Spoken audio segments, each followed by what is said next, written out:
From now on, Holy Father, not my will, but your will be done. I said, Father, you have chosen me. Give me the strength to obey. I will follow you no matter what it takes. If you know me, you cannot be neutral about me. Either you will hate me or you will love me. Because there is only one important business in the world. It is the business of salvation.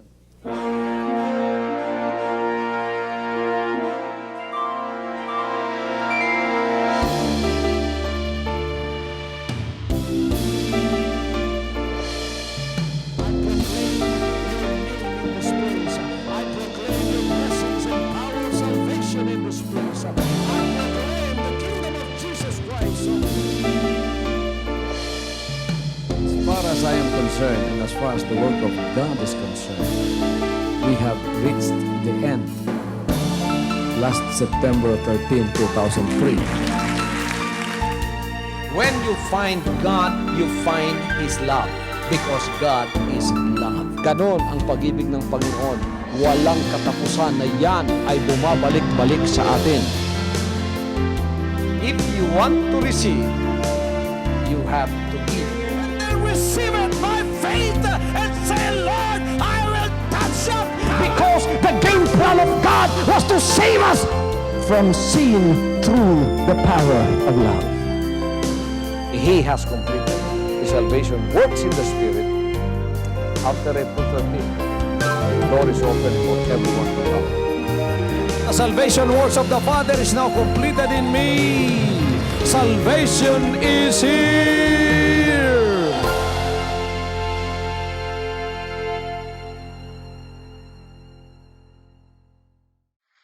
Kung meron kayong mga banal na kasulatan, mga kapatid, sa oras na ito, basahin natin ang mga salita ng Diyos at bubuksan natin ang mga salita ng Diyos dito sa Luke chapter 10, verses 30 to 37.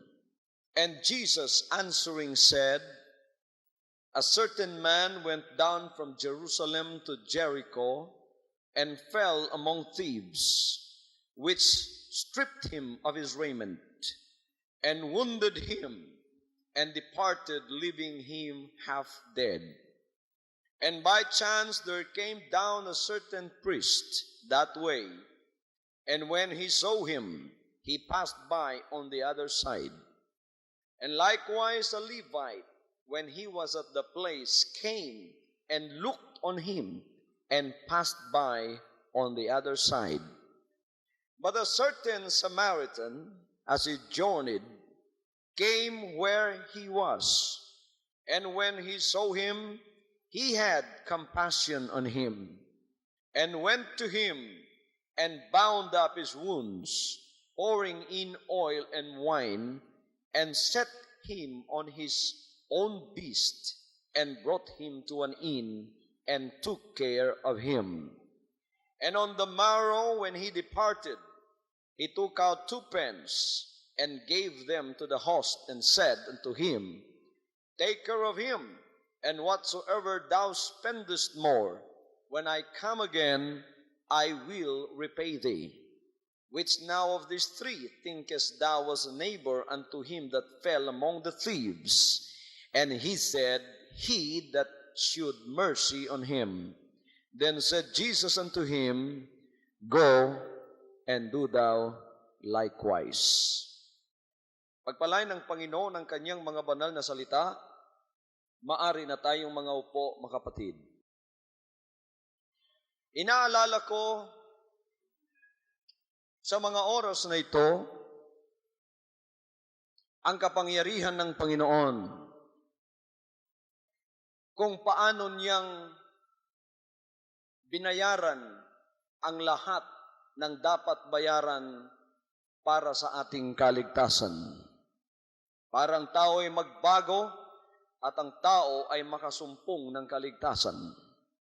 Mga kapatid, ang direktong plano ng Diyos na tayo ay maging mga anak niya, ito ay hinadlangan ng demonyo hanggang ang tao ay sumuway sa Diyos at bumagsak siya sa kanyang kinalalagyan.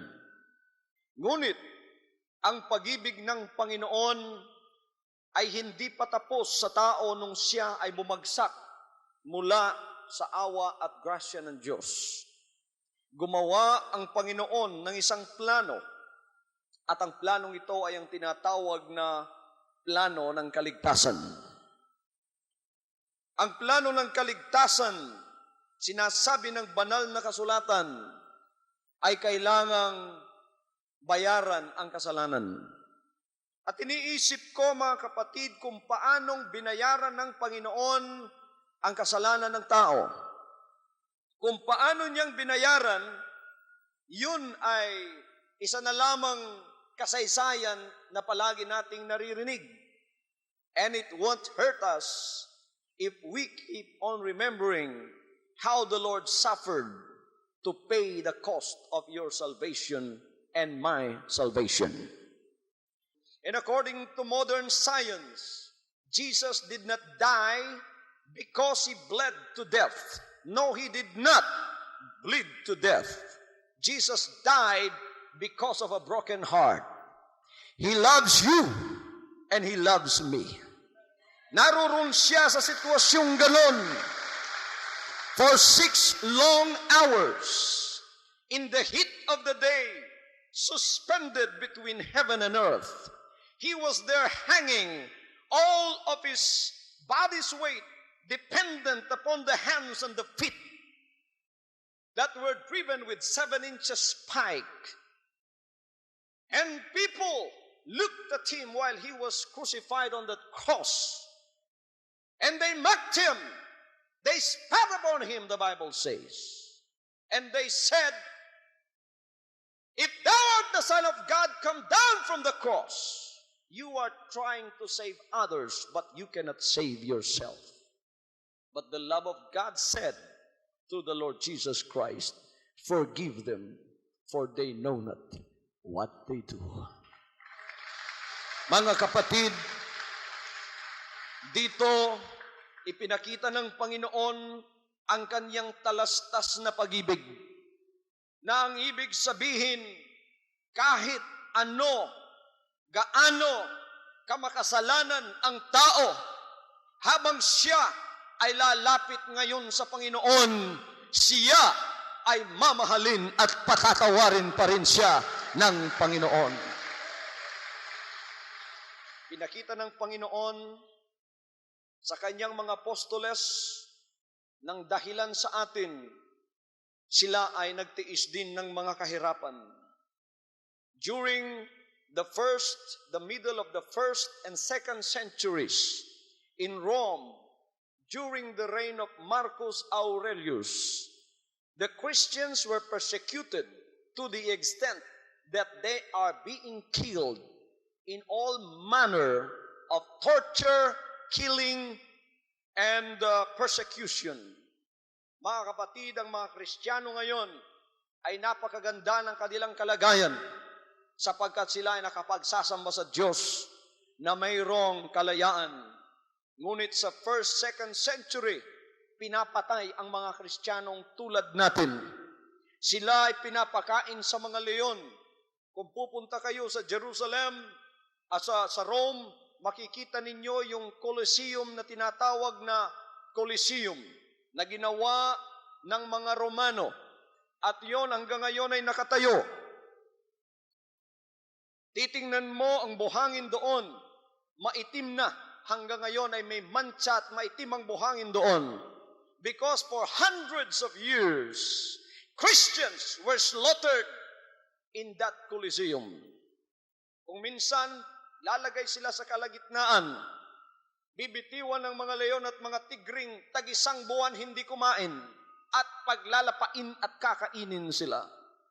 Some were beheaded. Merong history, sa church history, mababasa mo that there was one time na yung tagapagputol ng liig sa mga Kristiyano, nagsimula siya ng alas 4 ng madaling araw Natapos siya alas 7 ng gabi, hindi na niya maunat ang kanyang kamay, sabagat ito'y mahina na at madulas na ang kanyang espada ng dahilan sa dugo. Mababasa rin natin ng iba, mga kapatid, ay pinagbabato ng mga bato hanggang sa sila'y mamatay.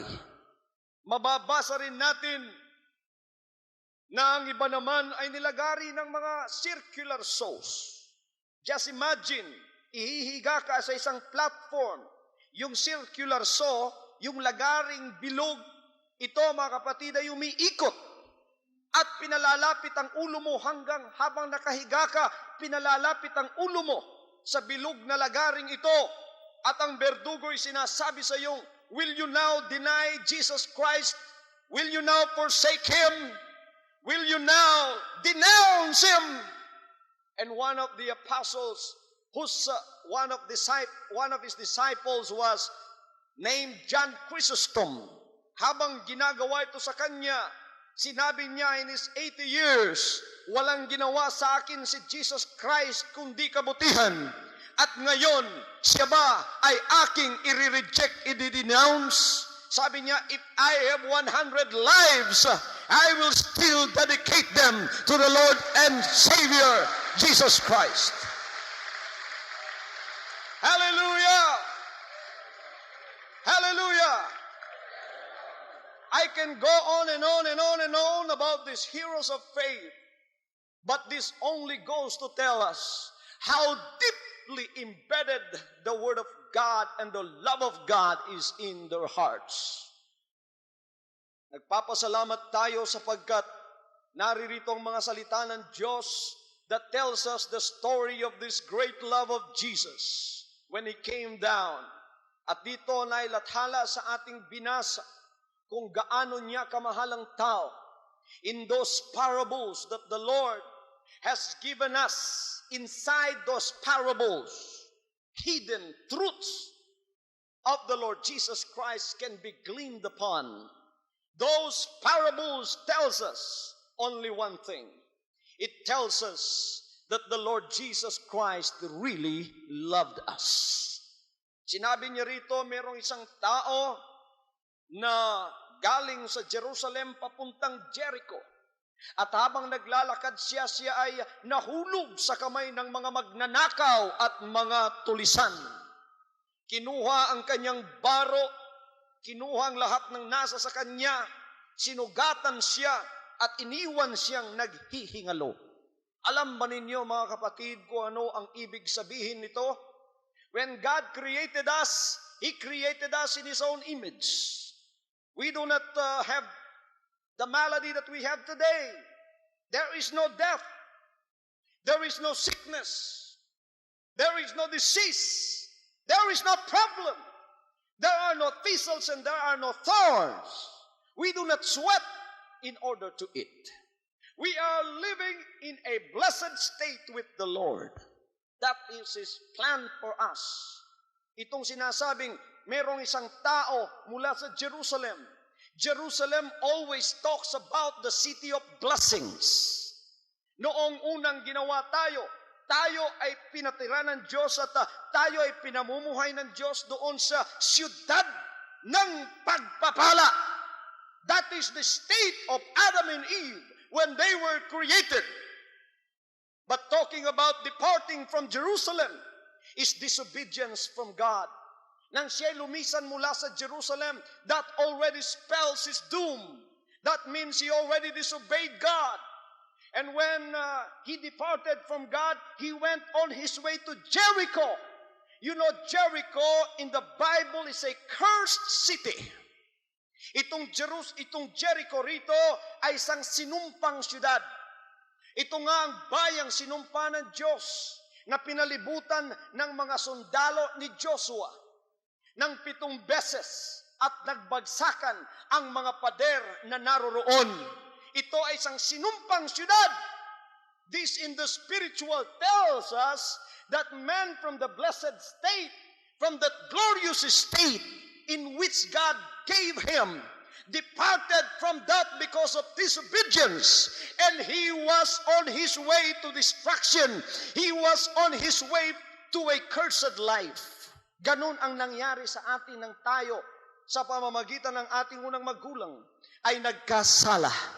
At ngayon tayo ay nasa sa Jericho, ang bayan, ang buhay ng sumpa.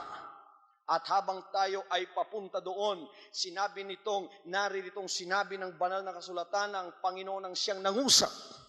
Nahulog ang taong mahal ng Diyos sa kamay ng mga tulisan. Sino ang tulisan at sino ang magnanakaw? The Bible tells us that the devil came forth to kill, to steal, and to destroy.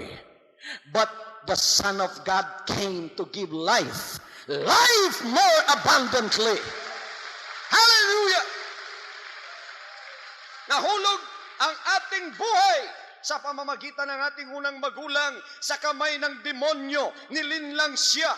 He took off his raiment. Anong kinuha sa kanya? Kinuha doon ang kabanalan ng Diyos. Kinuha doon, mga kapatid, yung katwiran ng Diyos. Yun ang baro natin. Ibinigay ng Diyos ang kanyang katwiran at ang kanyang kabanalan. When man fell into sin, it was like as if the devil took a big hammer and he smashed on the mirror of God's image in us. Biniyak niya tayo. Ninakaw niya ang ating kabanalan. Ninakaw niya ang ating katuwiran. At iniwan niya tayong naghihingalo. Half dead. Alam ba ninyo na ang taong wala sa katuwiran ng Diyos at nasa kasalanan, siya ay naghihingalo? Sapagkat sinabi ng banal na kasulatan, you are physically alive, but you are spiritually dead. Buhay ka nga, nakikita sa physical, ngunit spiritually, patay ka naman. Kaya sa harap ng Diyos, kung makasalanan ka, ikaw ay naghihingalo sa harap ng ating Panginoon. Now, this was our state. We are spiritually dead before God. We were left half dead by the thieves. The devil that robbed us, that stripped us of our raiment, and he wounded us. Talaga, mga kapatid, na tayo ay kanyang sinugatan. Iniwan niya tayong naghihingalo, physically alive, but spiritually dead. You are half dead. Sinabi ng banal ng kasulatan dito, mga kapatid, and by chance, verse 31, and by chance, there came down a certain priest that way, and when he saw him, he passed by on the other side. Nagkataon ng mga oras na yon, ay may napadaan doon na isang pare, isang saserdote. You know, priests in the Old Testament are those that minister in the temple. They are the religious people of those days. They do minister the law to the people of God. But this priest that came down that way, when he saw this man, the Bible says that he passed by on the other side. Tiningnan siya, mga kapatid, hindi naman siya pinansin. Now, the priest here speak to us about religion of our day. Ito ang representative ng relihiyon sa ating panahon. Nakita ng relihiyon ang taong naghihingalo, patay ang espiritu ng dahil sa kasalanan, walang pagbabago. Mga kapatid, hindi niya pinansin. He passed by on the other side. Verse 32 says, and likewise a Levite, when he was at the place, came and looked on him and passed by on the other side. Ganon din ang ginawa ng Levite. Yung Levite, katulad din yun ng priest. The Levite and the priest lived in the temple. They are symbolic of the people that are religious, that attend to the things of God, that represent God to the people. These are the clergy.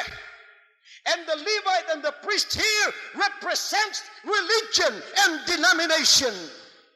That's why I've been preaching very hard that religion and denomination is not the answer for our spiritual needs. Hallelujah! Nang makita, mga kapatid, ng pari, ng saserdote at ng Levite, ang taong nakabulagta at naghihingalo, sinabi ng banal na kasulatan, sila ay dumaan sa kabila. Hindi nila pinansin at hindi nila tinulungan yung taong naghihingalo. That's why when we come into contact with religion only, with denomination only, they cannot help our spiritual state. You are still hungry for the Word of God. You are still thirsty for the Word of God. You are still looking for something that will satisfy the inner cravings of your heart, the inner cravings of your soul. Kaya sa ating paglalakad, sa ating paghahanap, hindi tayo, mga kapatid, nasasatisfy. Napakaraming mga tao naroroon sa loob ng relihiyon. Ngunit anong sinasabi ng banal na kasulatan na dumaan lang sila sa tabi at hindi pinansin ng tao? They don't have the answer for you. They don't have the answer for your spiritual needs. Walang kasagutan sa kanila. Walang kasagutan upang ikaw ay magbago. Walang kasagutan upang ikaw ay matulungan. Religion and denomination cannot give you that answer. Hallelujah. Hallelujah.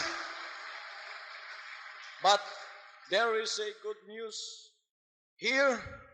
Sinabi rito, mga kapatid, but a certain Samaritan, as he journeyed, came where he was, and when he saw him, he had compassion on him. Alam ba ninyo ano ang Samaritan? Ang Samaritan, kalahati Hudyo, kalahati naman Gentile. The Samaritan is not accepted by the Jews and it's not accepted by the Gentiles. He is neither, because he is of a Jew and he is of a Gentile. Kaya hindi siya accepted sa both sides. There is no dealing with the Samaritan and the Jew. The Jew look at the Samaritan as if they are dogs. And this is what the Lord took upon him when he came. The Bible says, he came unto his own, and his own received him not. Siya ay dumating dito at pumunta sa kanyang bayan, ngunit hindi siya tinanggap ng kanyang bayan. Siya ang Good Samaritan na dumaan doon. Yung relihiyon represented by the Levite, yung denomination represented by the priest, hindi nila tinulungan ng tao. Kaya kung minsan may relihiyong kayo, gutom naman ang espiritu at kaluluwa ninyo, patay naman. Wala kayong pagbabago. Naroroon pa rin kayo sa kasalanan ninyo. There is no living contact with the Lord Jesus Christ. There is no contact with that living water. You are still thirsty for something, but you have great religion. Because religion does not have the answer, naturally, they will pass you by. Ngunit dito nakita natin, ang taong kinamumuhian, ang siyang dumating. At pagkatapos, mga kapatid, nang mapadaan siya sa sitwasyon ng taong ito, sa espiritu na nangangailangan ng tagapagligtas sapagkat siya ay spiritually dead, ninakawan ng demonyo. Ang Samaritang ito ang siyang pumunta at sinabi ng banal na kasulatan, when he looked on man, he had compassion on him.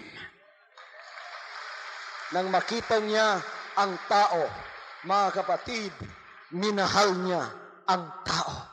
Nagkaroon siya ng awa sa taong ito. At anong sinabi ng banal na kasulatan? Nang mapadaan ng Samaritan doon at nakita niyang taong ito, nagkaroon siya ng awa sa taong ito. Nagkaroon siya ng pag-ibig sa taong ito. And then he came down from his beast of burden and went to him, and the Bible says, bound up his wounds. Pumunta siya sa taong yon at tinalian ang kanyang mga sugat. tinalian ang kanyang mga sugat. Sugatan kayo sa Espiritu, makasalanan kayo sa Espiritu.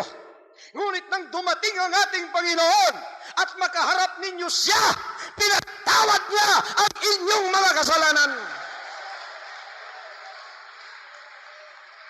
The wound of your spirit is sin. When Jesus Christ came, He bound up your wounds. He forgave your sins. He had compassion on you. The Bible says, for God so loved the world that He gave His only begotten Son, that whosoever believes in Him shall not perish, but shall have everlasting life. Hallelujah! Dumaan ang Samaritan doon, mga kapatid. Tinalian ang kanyang mga sugat. Nang mapatawad na ang kanyang mga kasalanan, tinalian na ang kanyang mga sugat. Nagkaroon ka ng pag-asa. Nagkaroon ka, mga kapatid, ng isang katuwaan o kaligayahan na you did not feel in your entire life. When you come in contact with this good Samaritan, none other but the Lord Jesus Christ, and you listen to Him, and then you have a living hope bubbling in you. You begin to have life and hope. You begin to have a joy that you haven't felt in your entire life. Nagkaroon ka ng pag-asa, ng kaligayahan at kasayahan sa puso mo, mga kapatid. Pinatawad niya yung kasalanan. Binigyagan ka sa kanyang pangalan. He bound up your wounds and pouring in oil and wine. Alam ba ninyo kung ano ang oil and wine dito? Ang oil and wine dito ay walang iba kundi ang banal na Espiritu. This is symbolic of the Holy Spirit. Sabi niya sa mga apostoles niya, I will not leave you comfortless. I will come again before I was with you. But then I will be in you. Wherever you go, I will be with you. Go into Jerusalem until you be endued with power. Doon ibinuhos ng Panginoon ang kanyang banal na Espiritu sa tao. Kinumpleto ang kanyang kagalingan sa Espiritu. At pagkatapos na ibinigay sa atin ng Holy Spirit, kinuha tayo ng Panginoon at isinakay sa kanyang sasakyan. Sinabi rito, and upon pouring in oil and wine, the Good Samaritan set him on his own beast. Pagkatapos nito, itong taong ito, mga kapatid, pinasakay niya ang taong sugatan na kanyang pinagaling sa ngayon sa kanyang sariling sasakyan. Ano yun? He let you ride on the good news of the gospel. Kayo, mga kapatid, ay pinangaralan. Kaya kayo ay sumakay sa magandang balita ng inyong kaligtasan. Ano ang sumakay sa magandang balita ng kaligtasan? Kayo ay nanampalataya. Kayo ay naniwala sa kanyang magandang balita. When you have heard that Jesus loves you, when you have heard that Jesus was crucified on that cruel tree, when you've heard that Jerusalem thorn were put upon his brow, when you've heard that he was there hanging on that cross with spikes in his hand and his feet, because of his love, you obeyed and you have faith in him. Mga kapatid, ang tao, pagka sinabihan mo ng isang istorya at ang taong yan ay naniwala at nanampalataya, ang ibig sabihin siya ay sumakay. Kung meron tayong nilolokong tao, kung minsan pagkatapos naniwala siya, sabi natin, napasakay ko siya, front seat pa. Ang Panginoon, pinasakay niya tayo, hindi niya tayo niloko. Tayo ay minahal niya. Ang sabi niya, anak, mahal kita.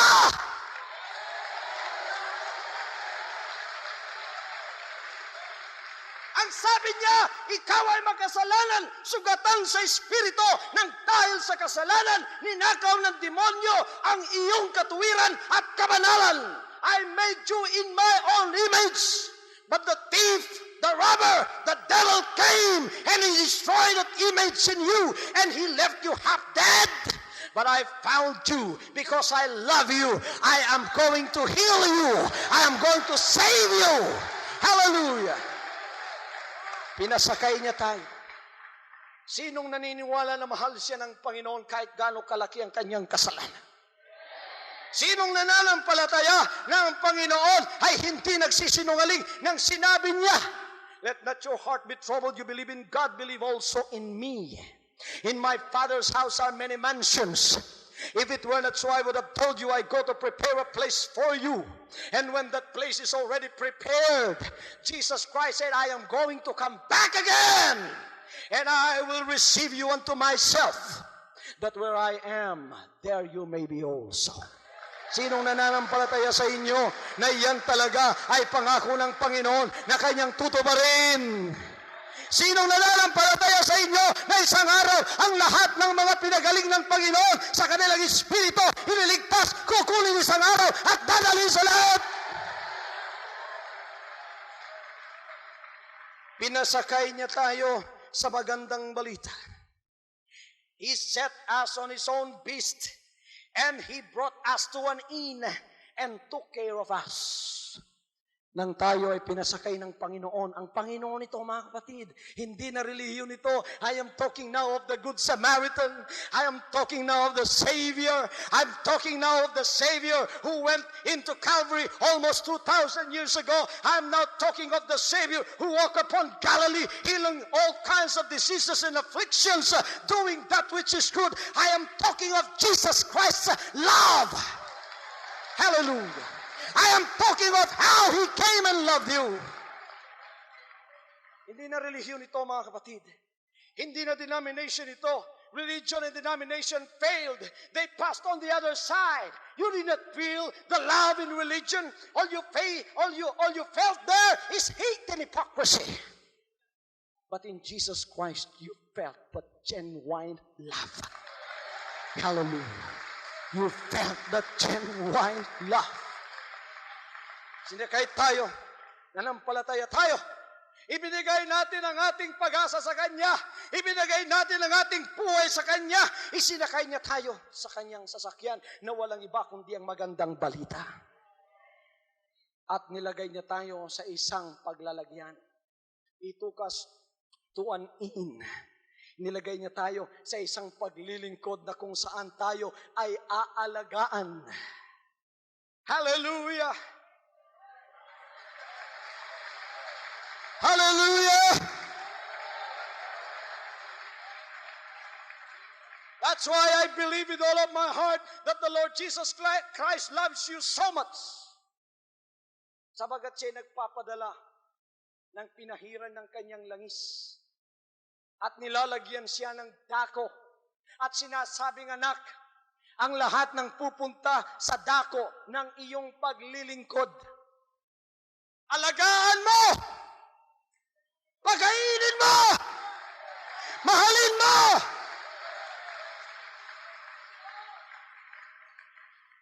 Dinala kayo ng Panginoon sa paglilingkod na ito at kayo dito'y inaalagaan. Inaalis ang lahat ng sugat ninyo. Yung inyong puot, sugat yon. Kasalanan, sugat yon. Anger, hate, sugat yon ng iyong puso. Ang iyong pagkagalit, ang lahat ng bunga ng laman, mga sugat ng Espiritu. Kayo ngayon ay pinagagaling ng Panginoon sa dakong pinaglalagyan sa inyo. Inaalis niyang lahat ito, mga kapatid. Inaalis niyang lahat ito sapagkat mahal niya kayo. You are being taken care of very carefully in the inn that God took you. Itong inn ditong tinatawag, ito yung paglilingkod na kung saan dadalhin kayo na nagdadala sa kanyang pangalan. Nagdadala sa kanyang buhay. Ito ang ministry of the apostles, of the prophets, of the teachers, pastors, and evangelists.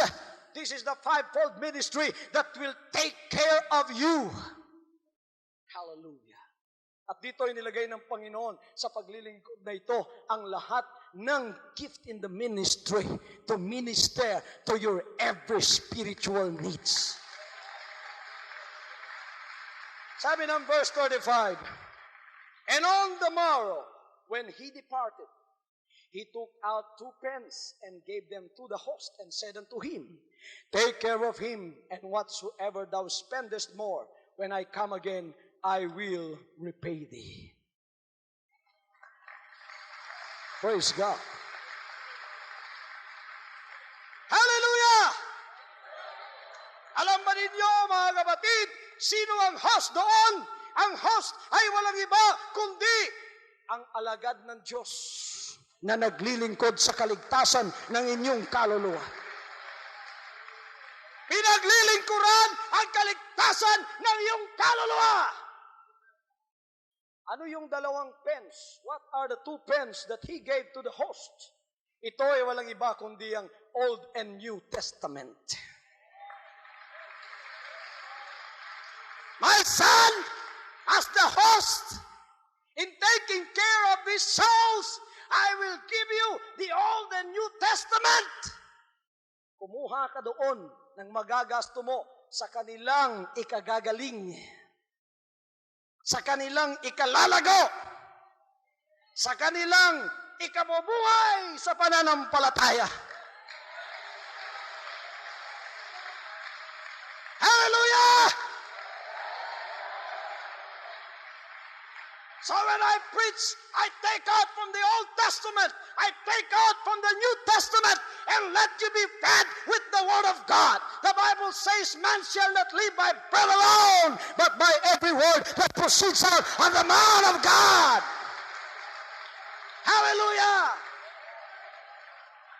We preach from the Old Testament, we preach from the New Testament. We find inspiration in preaching from those testaments that God has given to us. And before He comes, if I spend more, and I say this ministry is open 24 hours a day.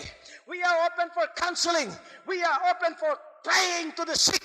We are open for those that are in prison. We are open for those that have problems. We will listen to you. We will not be like the Levite. We will not be like the priest. We will listen to whatever you need in the Spirit. Yan ay bibigay sa pamamagitan ng salita ng Diyos. At sinabi ng Diyos sa kanyang tagapag-alaga na walang iba kundi ang kanyang lingkod at ang lahat ng mga tagapaggawa o manggagawa na full-time sa paglilingkod sa mga kaluluwa. Anak, huwag kang mag-alala sapagkat pagdarating ko, kung ano man ang sobra pang nagasto mo, babayaran kita. Hallelujah. Anong sabi ng Panginoon? I am coming quickly and my reward is with me. And I am going to reward to every man according as his work shall be. Nagpapasalamat kami sa Diyos sapagkat ang paglilingkod na ito ay napakalaki ng kinalaman sa pag-aalaga na ibinigay ng Panginoon. The Good Samaritan has commissioned this ministry so that we can preach and we can minister to your spiritual needs. Those that are left by the devil, half dead, those that are in sin, those that are in vices, you've been robbed of everything that God has given to you.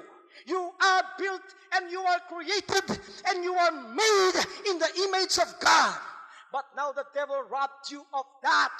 He is now making you the image of the devil. But there is still a glimpse of hope in you. You are still trying to find where you came from. And then, my friend, I will tell you that you came from God.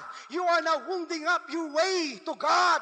You have now that faith, that glimmering hope of faith is in you. It's trying to reach out to the Creator. Hallelujah. Bumabalik ka sa Kanya.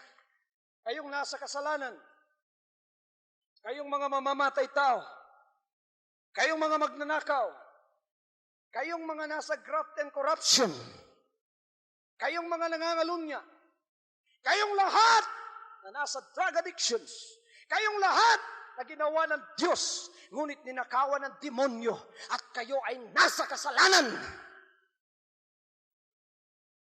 May mga nymphomaniacs, may mga sex maniacs, may lahat ng klaseng maniac. Kayo ay nasa kamatayan ng inyong kaluluwa. You are physically alive, but you are spiritually dead. Religion has done nothing good to you. You've been in and out of religion. Daan ng daan sa inyo ang mga saserdote, ang mga pare, ang mga Levite. Hindi naman kayo nagbabago. Palagi ninyo silang nakikita araw-araw, ngunit nasa kasalanan pa rin kayo. Ngunit ngayong oras na ito, nakikinig ka, mga kapatid, sa mga salita ng Diyos na ibinibigay ng mabuting tagapagligtas. The Good Samaritan is talking to you right now through the words of God. Nakikita niyang sugat ng iyong puso. Umiiyak ka because there is no satisfaction whatsoever in your heart. You've been in those stained glasses cathedral. You've been in those multi-million cathedral, but you've never felt the love of God in your heart. You are seeking for something that will satisfy you. And you know, money has not given you that. Fame and popularity has failed to give you that in your heart. And right now, you are looking at somebody who can give you that. And that is the Lord Jesus Christ, the Good Samaritan in your life, the Savior of your life who loved you. Hallelujah! Hallelujah!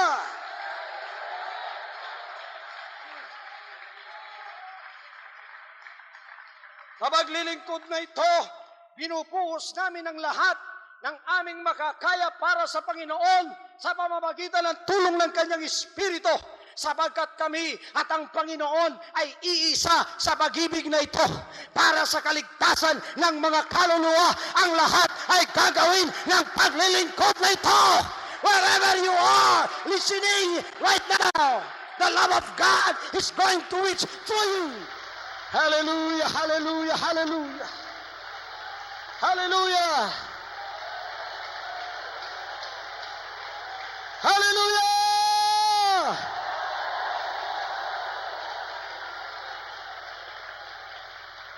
Ang sabi niya, ang lahat ng lalapit sa akin at magsisisi ng kanilang kasalanan, if you repent of your sins and come to Jesus Christ, whoever you are going to be forgiven.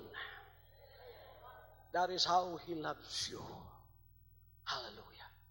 Pastor, baka hindi ako pansinin ng Panginoon dahil siguro sa lahat ako ng pinakamakasalanan. Pinakamagnanakaw ako, Pastor. Puser ako ng drugs. Yung lahat ng puser ng drugs, kayo ay ginagamit ng demonyo. At napakarami ng mga kabataan na sinisira ninyo.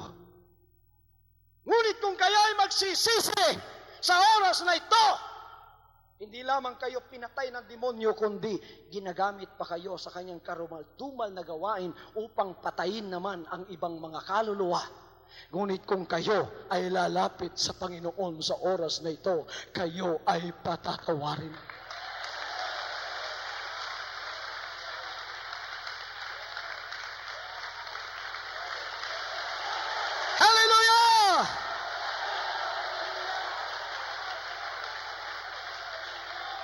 Maybe you are viewing right now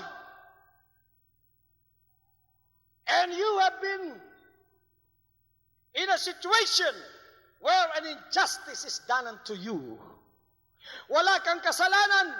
Ikaw ngayon ang pinatungan ng kasalanan. Ikaw pa ngayon ang masama. At umiiyak ang puso mo, sugatan ang puso mo sa harapan ng Diyos.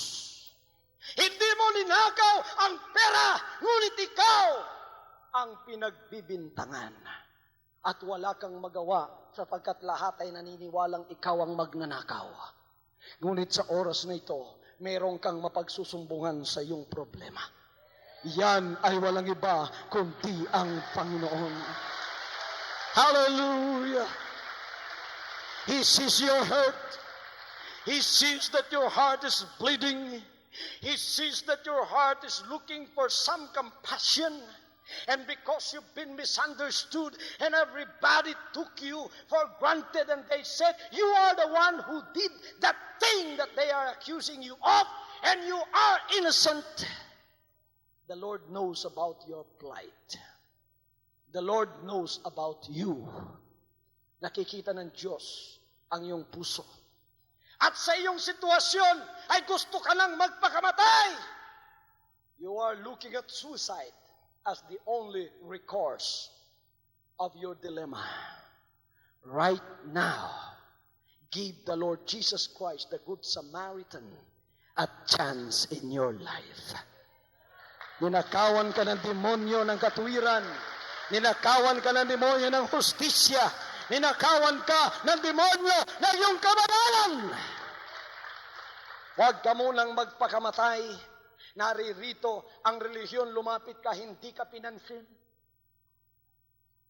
Ang Levite doon, ang saserdote doon, sinabi sa iyo, nang nagpa-counsel ka, I am busy.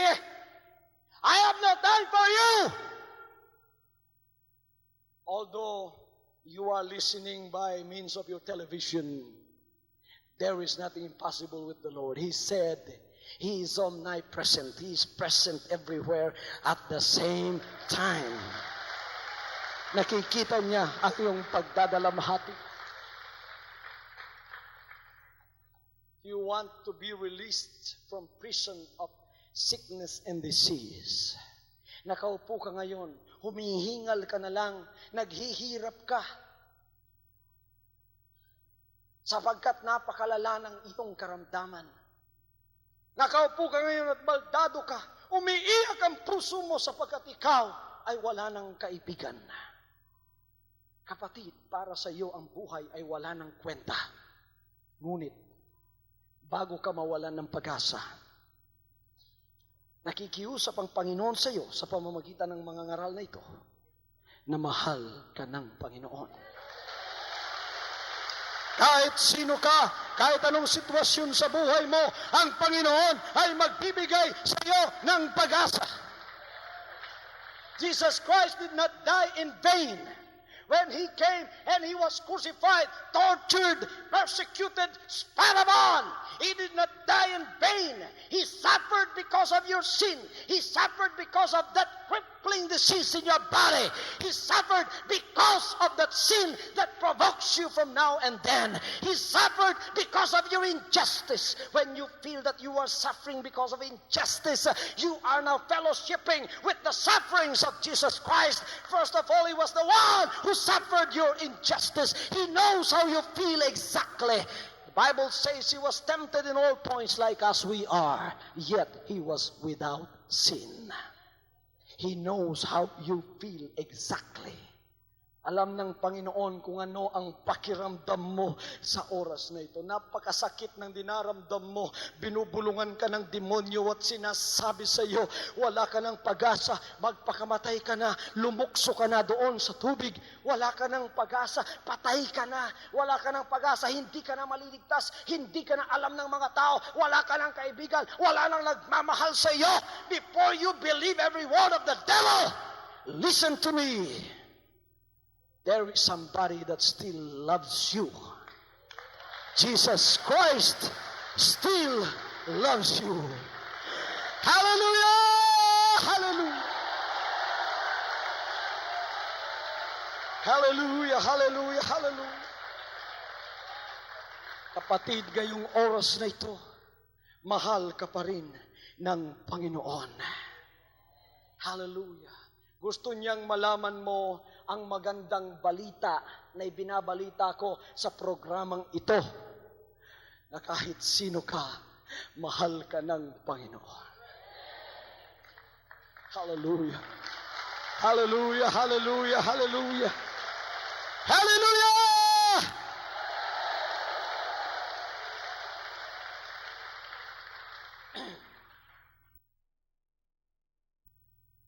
nang ang Panginoon ay binaba sa krus.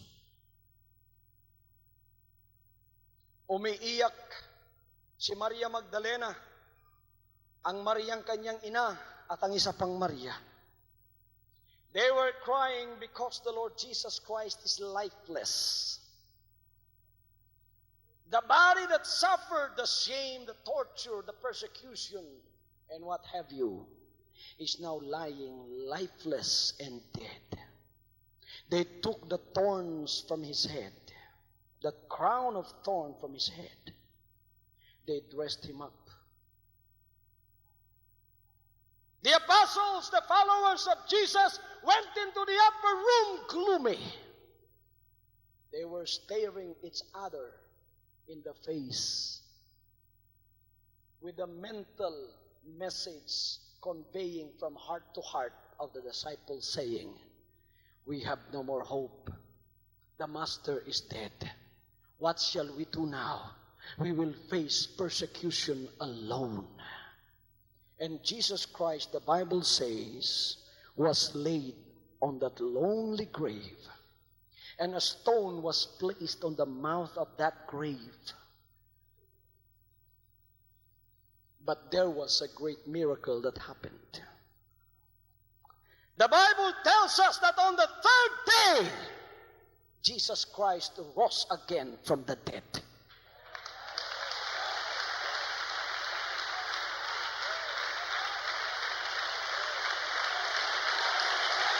Hallelujah! Hallelujah! Are you in that same situation now? You are in a situation as if God is dead, as if the Lord is dead. Nobody loves you. As if you are facing persecution, dejection, problems, dilemmas in your life alone. Nobody loves you. That's how you feel right now. The Lord is dead for you. You are like the apostles of Jesus Christ. Are you staring on the mirror, looking at your face and says, you will not live any longer. Nobody loves you. My friend, the good news is that the third day Jesus Christ rose again. That is a time of rejoicing. Yun ay panahon ng pagsasaya.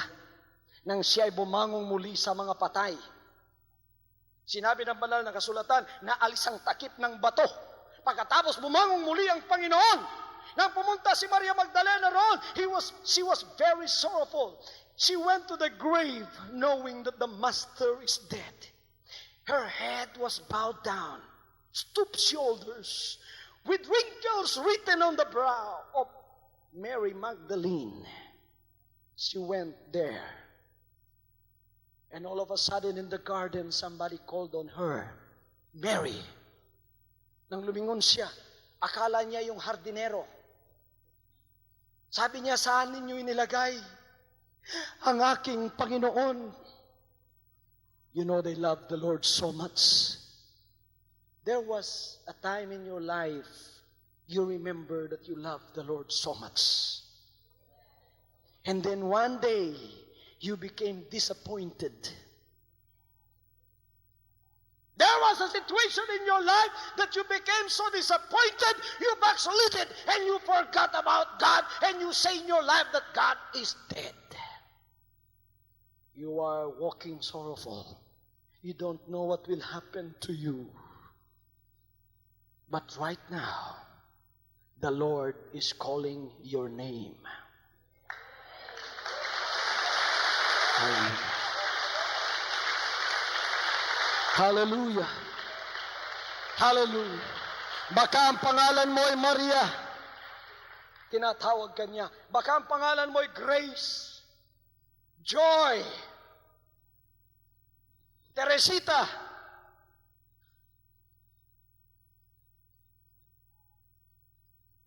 Clara, Jose. Tinatawag ka ng Panginoon.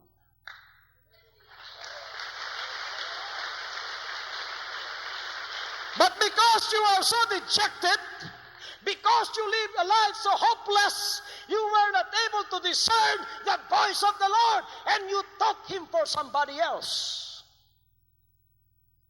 Kala ninyo, hindi ang Panginoon ang tumatawag sa iyo. Kala mo yung hardinero lang. Ngunit nang lumapit siya kay Maria, sinabi niya kay Maria, Maria, ako yun. Nang maninaw ni Maria at sinabi niya, ikaw, Panginoon. Naku, mga kapatid, napakalaking himala ang nangyari kay Maria. From that hopeless look, from that dejected face, from that hopeless situation in her life, biglang-bigla, mga kapatid, yung mukha niya nagliwanag. Nakita niyang Panginoon, hindi pala patay, dumaan siya sa patay, at ngayon siya ay buhay na sa kanyang buhay. Oh, what an excitement! Oh, what joy! Oh, what a transformation! Oh, what regeneration that happened in the heart of Mary that day! Anong laking pagbabaligtad ng sitwasyon ni Mary ng oras na yon na nakita niyang buhay pala ang Panginoon, ang kanyang kalungkutan, ang lahat ng kanyang mga problema, nawalay lahat sa kanya. At ngayon siya ay sinalinan ng kagalakan at ng excitement na hindi niya maunawaan. When you met the Lord in your life, it might be during the service like this, or it might be during the television program that you are viewing, and you felt something hit your heart, and it created an unspeakable joy that you cannot understand. Muli kang nabuhay sa iyong pananampalataya. Muli kang tumingala sa langit. Muling nabuhay ang Panginoon sa iyong buhay. That is the good news that I would like to convey to you right now. He is not in the grave anymore. Jesus Christ is alive. He has resurrected. He knows about your problem. He knows about your hurt. He knows about your disease. He knows about your sin. And He's ready to forgive you. He's ready to heal you. He's ready to solve your every problem. Praise God. Tumakbo si Maria, sinabi niya sa mga apostoles, at tumakbo ang mga apostoles doon, ang kanilang kalungkutan ay biglang nagbago. Yan ang palatandaan ng taong nakaharap na naman ang Panginoon, pumasok na naman sa kanyang buhay.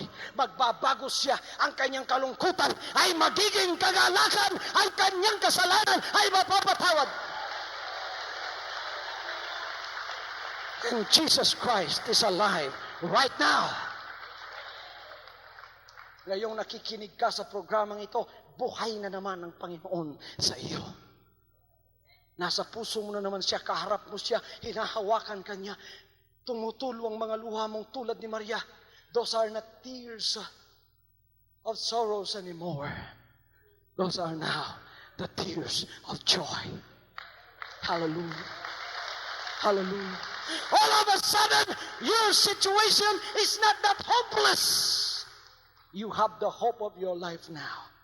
Jesus Christ is in you right now. The Good Samaritan is going to carry you, and He's going to heal you. He's going to bound up your wounds, and He's going to take care of you until He comes back in the second coming to snatch you away to become one of His bride. Hallelujah. Hallelujah. Hallelujah. Hallelujah. Hallelujah. Hallelujah. Hallelujah. Buhay na naman ang Panginoon sa iyong buhay. Natagpuan mo na naman ang buhay na pag-asa sa iyong puso, at siya ay naririyan sa iyong puso sa oras na ito.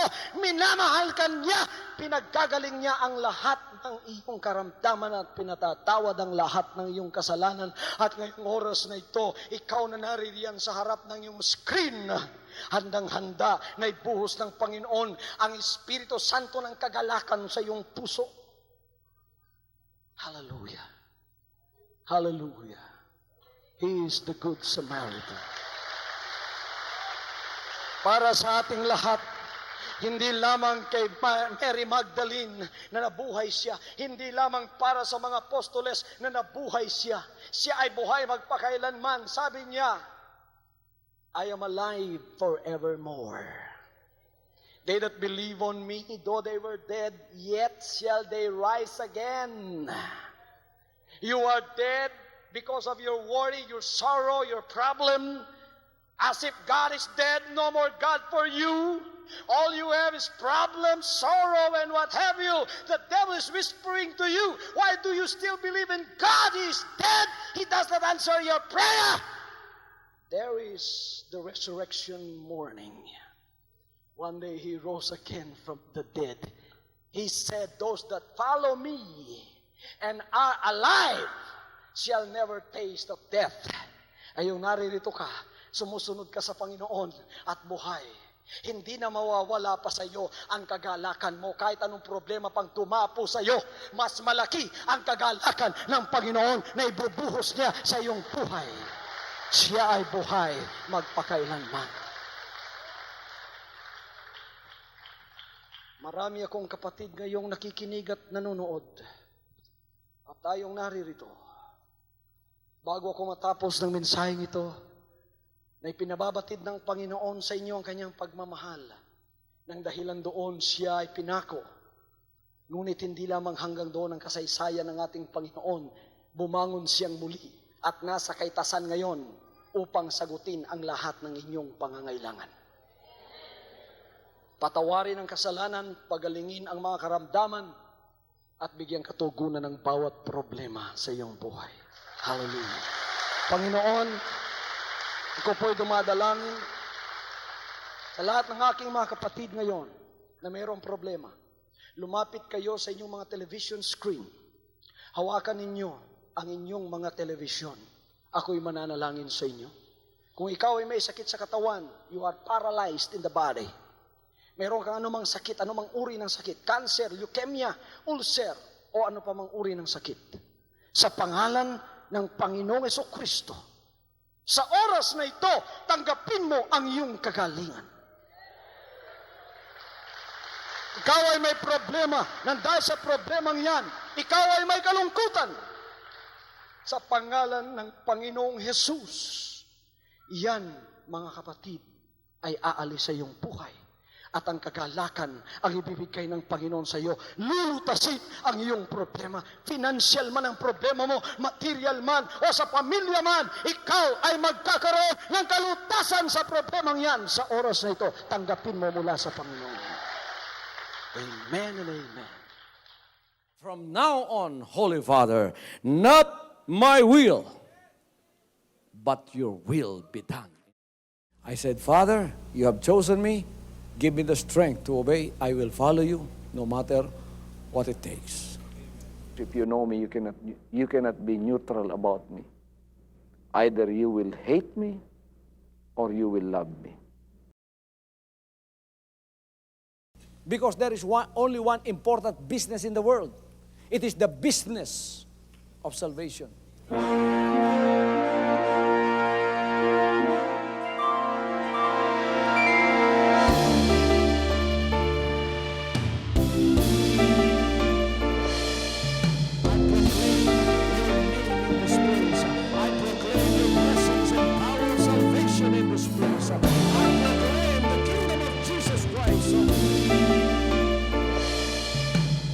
As I am concerned, and as far as the work of God is concerned, we have reached the end.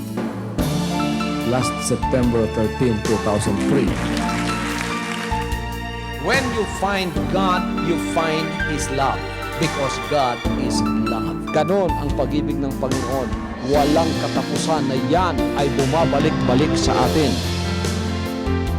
If you want to receive, you have to give. Receive it by faith and say, Lord, I will touch up. Because the game plan of God was to save us from sin through the power of love. He has completed. His salvation works in the Spirit after April 13. The door is open for everyone to come. The salvation works of the Father is now completed in me. Salvation is here.